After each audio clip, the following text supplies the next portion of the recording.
हमारे नामदेव जी महाराज महाराष्ट्र में हुए, इतनी सुंदर कथा है उनकी। वो एकादशी व्रत नहीं छोड़ते थे और उनका नियम ऐसा था कि वो खुद तो एकादशी करते थे, घूम घूम के देखते और थे कौन अन्न खा रहा है। अगर उनको कोई अन्न खाता हुआ दिख जाता था तो उसके हाथ पांव पकड़ लेते थे, हाथ जोड़ते, सौगंध दे देते, अन्न नहीं खाओगे। अरे भाई तुम्हारी एकादशी तुम ही कर लो, हमसे क्यों करवा रहे हो? नहीं नहीं नहीं नहीं, मेरी एकादशी का यही नियम है कि मैं खुद भी नहीं खाऊंगा, किसी को भी नहीं खाने दूंगा। ऐसे श्री नामदेव जी, एक दिन भगवान बोले नामदेव की हम परीक्षा लेते हैं, और एक दिन इनसे ब्राह्मण का रूप धारण करके भगवान पहुंच गए नामदेव जी के पास।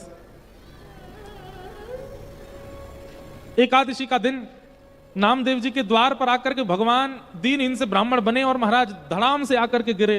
अरे कोई भोजन करा दो, मैं भूखा प्यासा ब्राह्मण, मैं भूखा प्यासा साधु, 10 दिन से 15 दिन से भूखा हूं, मेरे प्राण निकल रहे हैं, कोई भोजन करा दो, कोई रोटी खिला दो, कोई अन्न पवा दो।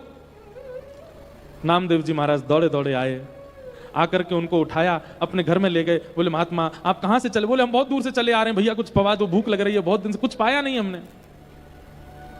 पत्नी से बोले जल्दी फल लेकर के आओ, महाराज जी को भूख लगी है। नहीं नहीं फल नहीं खाने बेटा, रोटी दाल चावल सब्जी खवाओ, भूख लगी है बहुत जोर की, हम इतने दिन से भूखे। नामदेव जी बोले आज एकादशी है, आज अन्न चावल रोटी नहीं खा सकते। अरे भैया तुम्हारे आगे मेरे प्राण निकल रहे हैं, तुम मुझे क्यों दिला रहे हो याद कि आज एकादशी? अरे एकादशी तुम कर लो ना, मुझे तो खिला दो। नहीं नहीं नहीं महाराज, आज एकादशी, आप केला खाइए, आप सेब खा लीजिए, दूध पी लीजिए, आज एकादशी है, अन्न नहीं बनेगा हमारे यहाँ। सामने पड़ोसी खड़े हो गए, वो बोले ए महाराज जी आप एक काम करो, हमारे घर आ जाओ, हम आपको रोटी बना के पवा देते हैं। नामदेव तो सबके पीछे पड़ा रहता है, आप आइए, हम खवाएंगे आपको। नामदेव जी ने अपने घर की किवाड़ लगा दी, बोले जाने भी नहीं दूंगा कहीं, मेरे यहाँ आए हैं तो यहीं रहना पड़ेगा आपको। भगवान बोले अजीब जिद है तुम्हारी, खुद हमको खाने नहीं दोगे, कहीं और जा रहे हैं, तुम्हें जाने नहीं दोगे?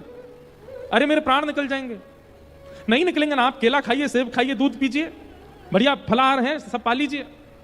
नहीं मुझे अन्न ही खाना। बोले अन्न तो नहीं बनेगा और ना मैं आपको खाने दूंगा, कल द्वादशी इतने समय पर लगेगी तब आप पा लीजिएगा।